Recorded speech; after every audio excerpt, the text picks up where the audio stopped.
That's right. It's time now for our DIY security tip of the week. And every week we put one of these together for you. And this week it's all about hackers and your phone because cyber criminals continue to step up their game as they target you and your data. And some of them resort to these simple techniques like phishing to steal your credentials, while others take it a step further with gadgets like credit card skimmers or hacking devices.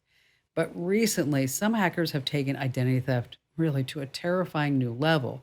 I'm talking about leveraging information they've gained by social engineering. And these criminals trick or they bribe mobile carrier employees into switching their victim's phone number to a different SIM card. Now, identity theft isn't a game, and these cyber criminals aren't playing around. According to reports from the Wall Street Journal, victims have lost a collective $70 million dollars here in the United States alone. And here's what you need to know about what's called SIM swapping. It's the latest security threat that's just sweeping the internet. To successfully SIM swap and hack a victim, they need to know who you are and they need to know what your phone number is.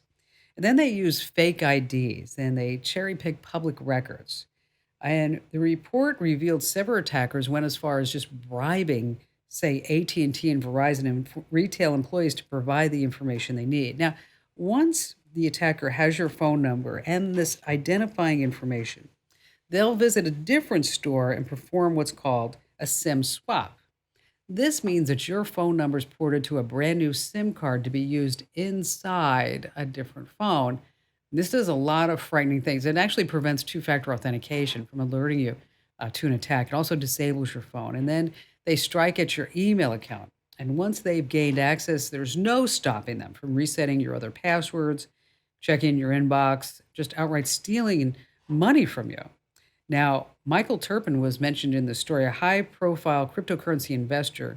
Once his data was breached, listen to this, the hackers drained more than $20 million worth of cryptocurrency from his portfolio. So what can you do? A couple of things. Number one, add an extra layer of protection.